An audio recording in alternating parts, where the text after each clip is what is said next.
All right, here we are with Art Abal, the co-founder of Vana and managing director of the Vana Foundation. Art, welcome to Defiant. It's great to have you. Thank you, Cami. It's great to be here. Yeah, so this is our second interview with Vana. You guys are building such an interesting protocol, a new use case for crypto and data.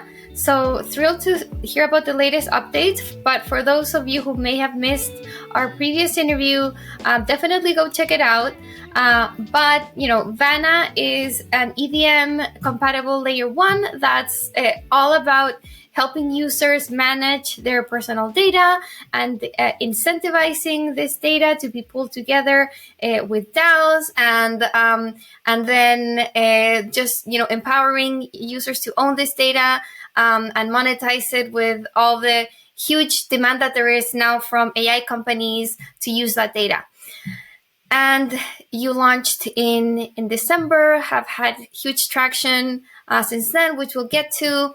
And then we'll definitely talk about your recent update with the new VRC20 token standard. Really interesting stuff.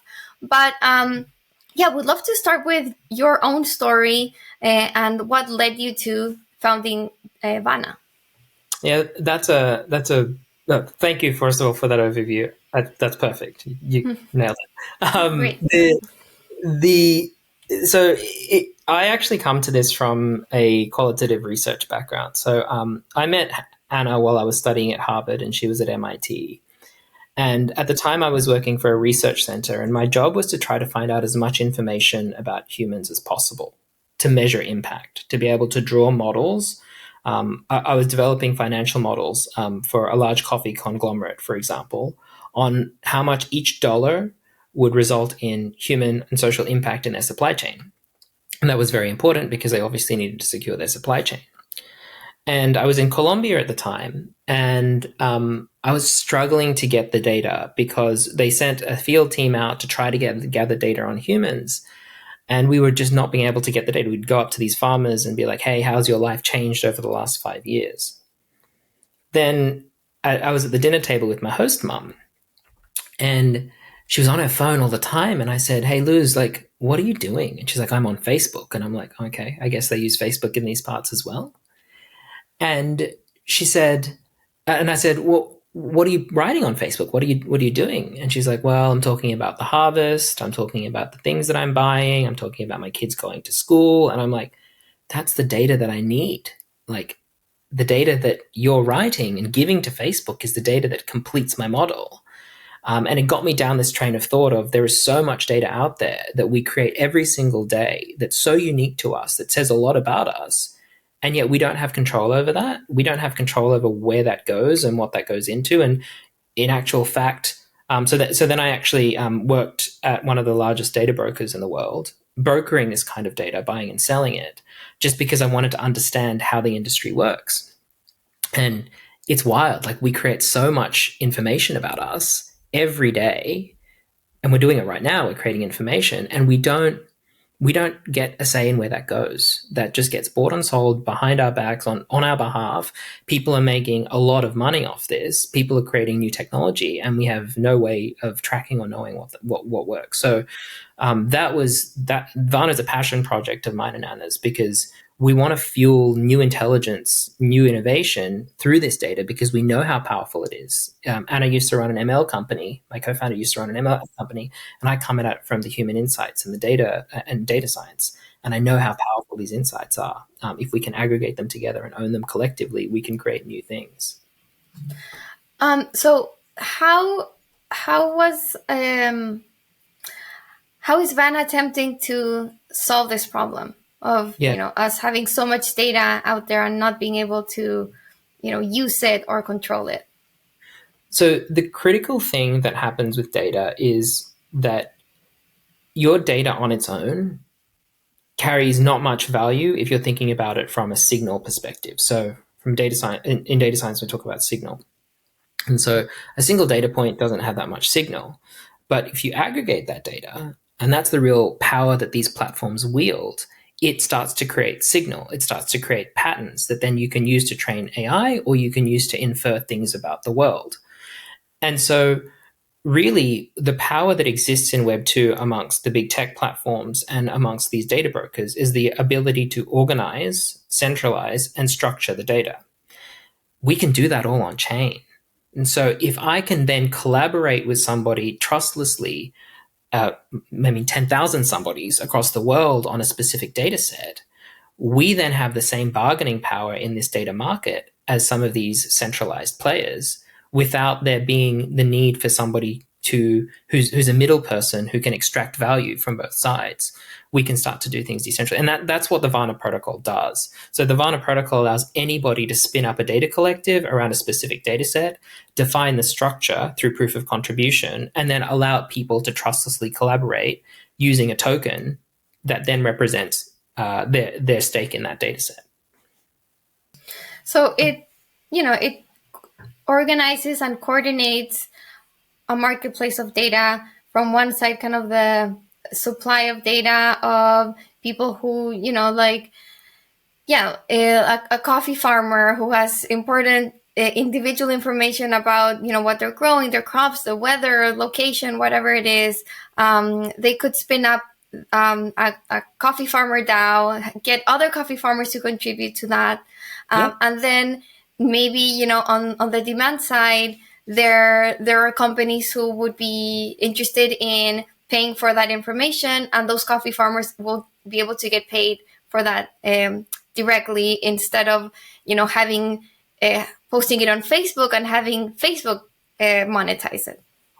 Yes, and I think probably to build off that, Facebook does monetize it. Yeah, absolutely. Facebook already sells insights. Mm-hmm. They are the largest buyers and sellers, one of the largest buyers and sellers of data in the entire global data marketplace. So the big tech companies are already participating in these economic transactions on our data, where I love that example because we have several examples of groups that have that have aggregated around a particular interest area on Vana. There's one that's focusing on cancer, because that group has been affected by cancer, and so they want to aggregate as much data from people who have experienced that disease as possible.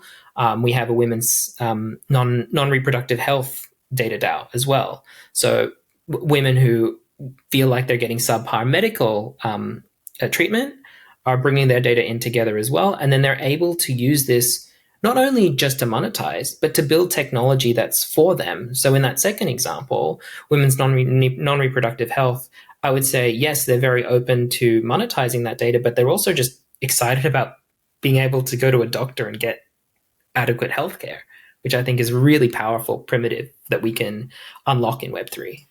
Very cool.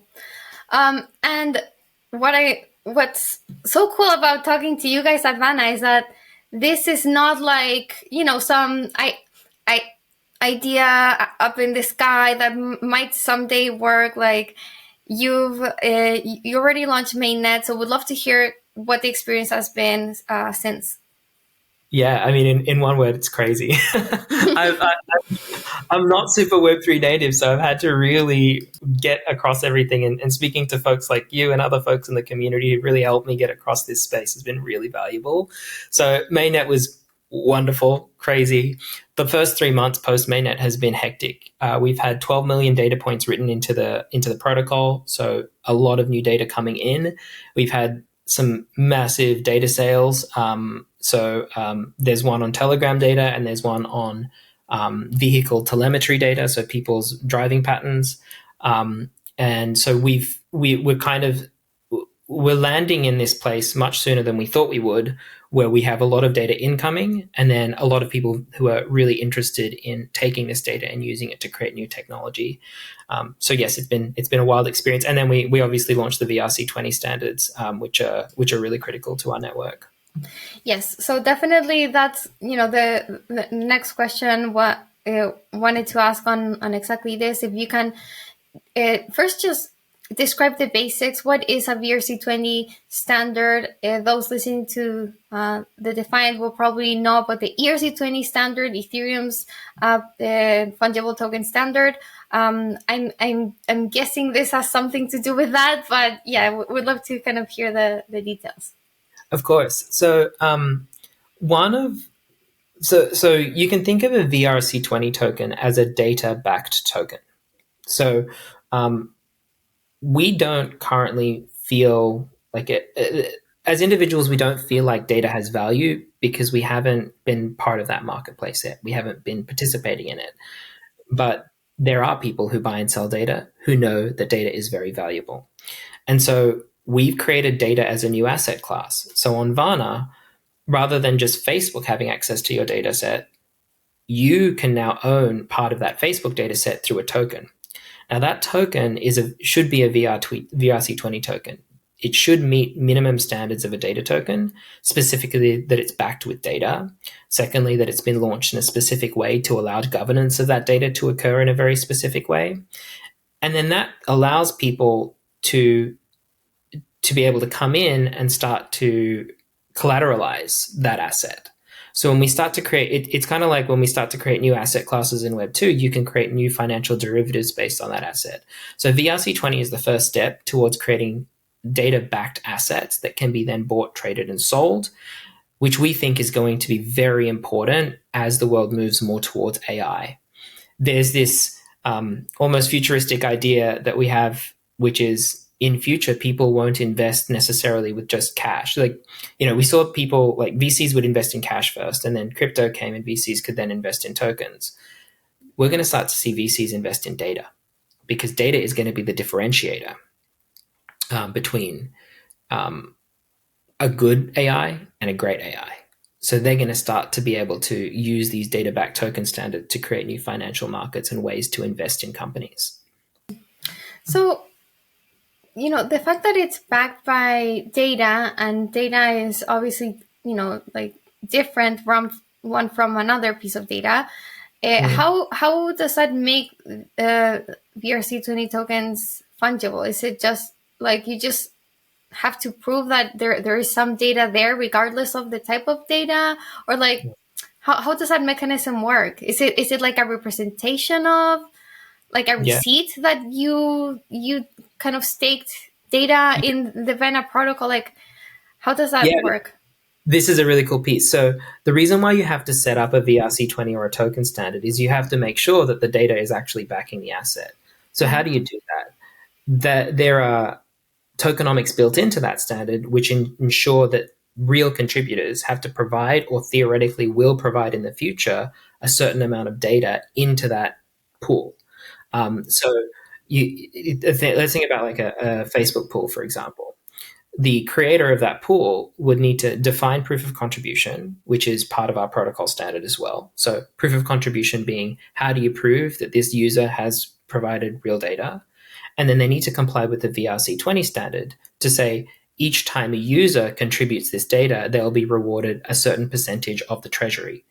And so then somebody who comes in and says, okay, I want to invest in this VRC20 token, knows that there's a certain amount of treasury that's been allocated specifically for the data collection piece, which then ensures that, and then they can also hedge based on the proof of contribution of saying, oh, okay, like, yeah, they've got a good proof of contribution. I will invest in this token because I think that their throughput is good. So they'll look at the contributors, they'll look at proof of contribution, and the minimum standard ensures that there is room in the tokenomics for this data to actually be collected. Otherwise, you're right. You can just launch a data meme coin if you wanted to and say, like, this represents Facebook, but not actually have data underlying it. So that's really the critical part of the VRC20 standard of saying, like, yes, we're totally cool, love meme coins, think they're great, but this needs to be something very new, which is you can now speculate on the price of a data set, which I think is something really interesting. So again, like are there like specific VRC20 tokens for each data set? So I call this the infinite permutation problem. You can think about all of the data that exists about you in the world. The average person uses about 220 different platforms. I can probably count you the 220 apps on my phone. Like, think about it. Like, how many platforms do you log in and out of every day? So the average person uses about 220 different platforms. That's already 220 data sources. Each of those data sources can also be combined. So then you have 220 to the power of, X, which is the number of combinations of those platforms. And then you can also enrich that data with second-party data, so adding more data to that to make the data set stronger. That's why I call it the infinite permutations problem. There are literally infinite data sets that we can collectivize and aggregate around. So the other thing about Vana is it allows any individual to say, hey, we define this data set because we think it's valuable. We think we have a stream of buyers, and the protocol helps to commercialize that. So you can define that data set as you wish. The other side of that is that there could be competition. So there could be multiple Twitter data DAOs. So which one wins? It'll be the ones that have the best proof of contribution because a data buyer wants the best data set, and the ones with the highest throughput because the data buyer wants volume in terms of data. So we're intentionally creating this almost like self or community directed system because we're trying to solve a problem that's essentially infinite. Like, what are the different combinations of data that you can put together to create AI? Okay, and then do holders of the VRC20 tokens get or do they have claims to the revenue that is being generated by the data that is backing the tokens? So it depends on how the creators have. So the people who invent the data set depends on how they've structured it. So our recommendation is that the VRC20 token standard is a governance token as well, which allows those individuals to have a say in how that data set is used. But sometimes, for whatever reason, one could say, actually, you get this token, which is a financial interest in this data set.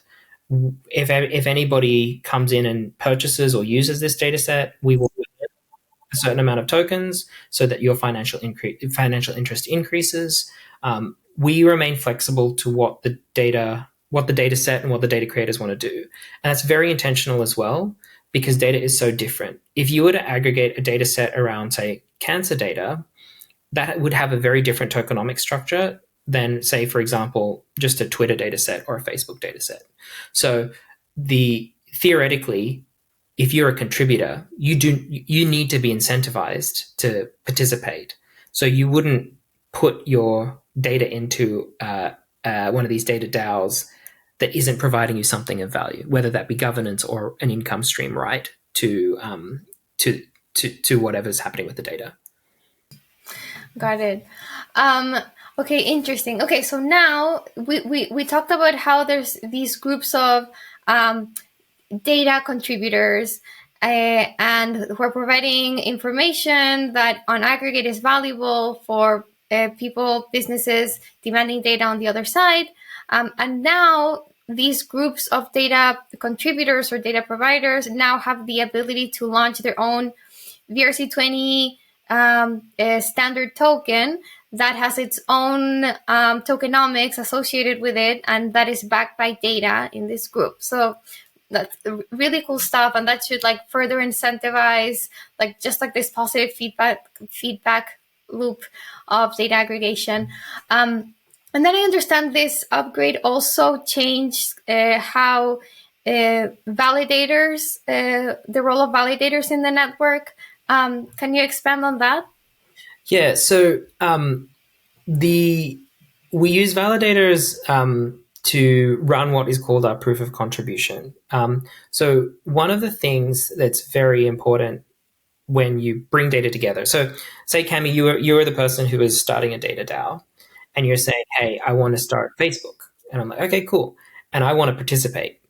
If I gave you my Facebook data so that you could check my Facebook that was real, you could just run away with that, right? So you need to create a trusted execution environment to run the proof.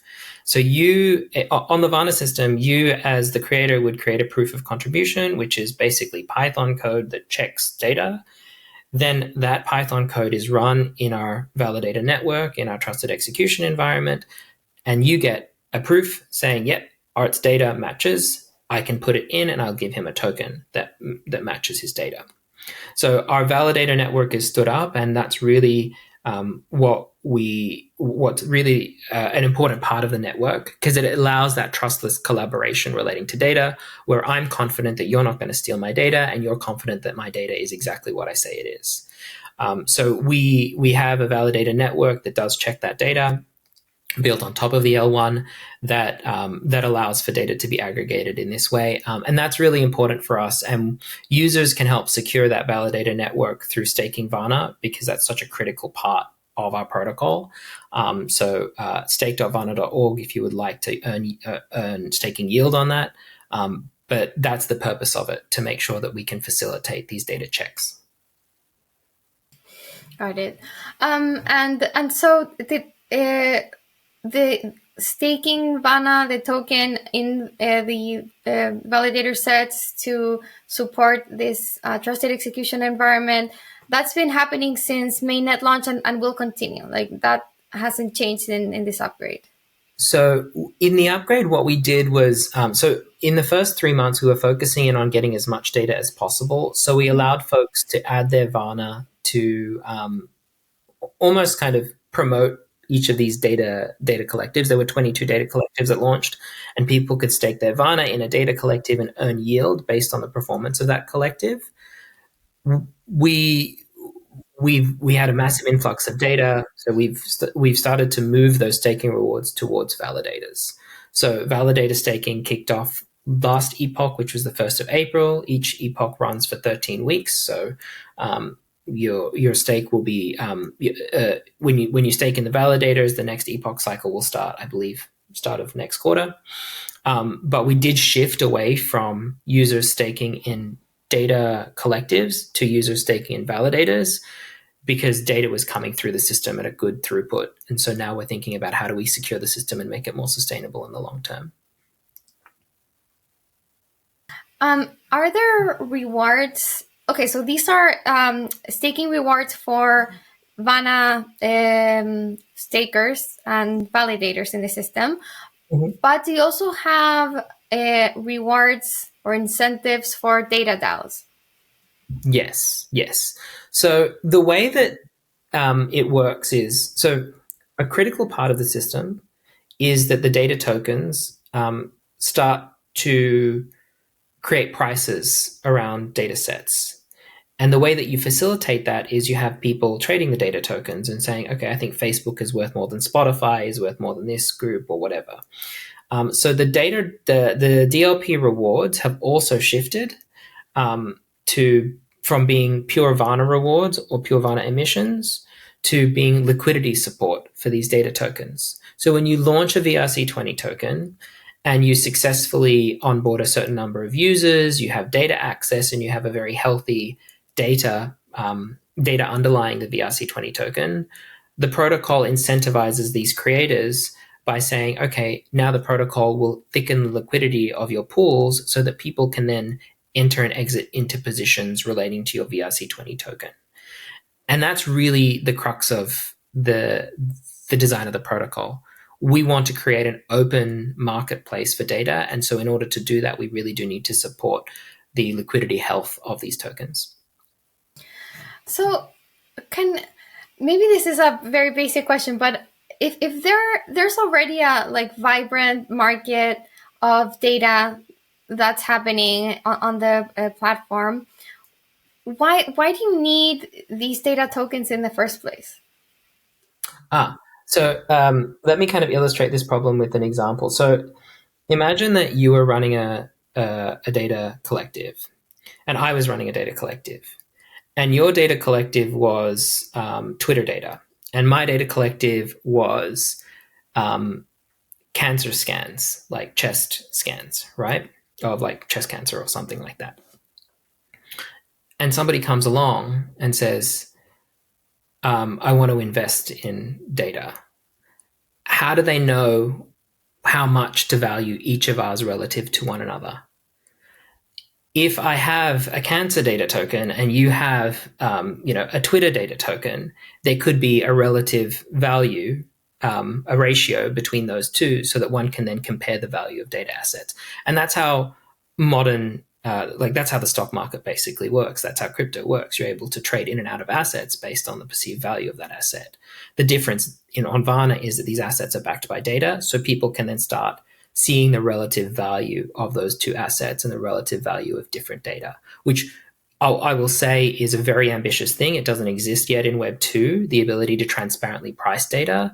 But as data becomes more important to our economy, it's going to be very important for us to be able to find accurate prices of such an important commodity in our economy. Super interesting. Okay, so it's a way to give these data DAOs liquidity and find a market price for these data sets. And Correct. so outside of, having these more like B2B, or not B2B, but like just like direct data purchases, where a business like comes and buys a data set from a data DAO, you also have like more like a market investment, like like trading that happens with these tokens that can kind of provide more liquidity to these data DAOs. Is that right? That's right. And you can also play with a very interesting factor here, which is time. So, like, oftentimes, like, when you think about the ML pipeline, it's very fragmented. So capital is injected at bursts throughout that pipeline. But by creating the data as a collateralized asset, you can start to create futures on it and say, like, I think that this data set may not have 1,000 users or 10,000 users right now, but I think that they will, and I think it's going to be very powerful. So I'm going to enter into a position in the long term to give this data DAO more capital to be able to do the thing that they want to do, which is to aggregate and create that data value. So you can start to play with time once you have these VRC20 tokens, which is also very, very powerful in unlocking new markets. It's such a like bold and ambitious vision that you're creating. I think it's so interesting. Okay, so you're aspiring to generate just like a new asset class, right? Like of data tokens. Right. In a future where this market has taken off, what does that look like, and what role do you hope Vana plays in it? I think that almost everything we touch in the future will have some component of AI. And I think that right now, we don't have skin in the game as it relates to AI product, or many AI products that come to us, because for better or for worse, they've created the products using our data, but haven't given us anything associated with the product. Like, I'm sure folks here probably use ChatGPT and all of that stuff. I guarantee some of your data is already in there. In a future world, as AI starts to develop, we can start to create derivative products from this data and actually be participants in this new economy in a very real and tangible way. So it could be that in a future version of ChatGPT that's collectively owned, that's on chain, that's connected to Vana, every time somebody uses that, somebody whose data is in that model gets some sort of benefit or upside from that. So I think the ideal state for Vana is like these new economies that are created where the value comes back to the value that we've created as humans, which is our data, instead of that just being taken away from us or us being divorced from that value. And the protocol just exists as this kind of brokering layer to allow for these data sets to come together and to allow for people to be able to realize that value. Do you see data tokens becoming, in this future, if it plays out, do you see them becoming bigger or more important than established tokens that we see today, like stablecoins or NFTs? That is what a question. I see them becoming as important. Yeah. And I'll say that coming from the perspective of a data scientist, of like, data is in everything already. Data is increasingly going to be more in everything, and human data is a huge differentiator. The public data is scraped. We don't need that anymore. It's these human, very human, deep data sets that we have about each of us as individuals. That's incredibly powerful. You can clone yourself. You can create new things with just you. And I even see it as like a future of work problem of, as we move towards an AI-based economy, what is the labor that we're producing? And it's actually who we are. It's the things that we're interacting with. And so if I think about a full economic shift, data will drive it. And so if the VRC20 token is the standard that backs that is a data backed token standard, then yes, I can't see any other way in which we're going to have a more powerful primitive. Amazing. Such an interesting chat, Art. Thank you so much for joining me. Like I said, I think what you're building is so bold and ambitious. And I think it really does take into account all of the major shifts that are happening in society and technology. So yeah, at the Defiant, we'll love to continue covering your progress. Thanks again for joining me. Thank you so much, Cami. Thanks, folks.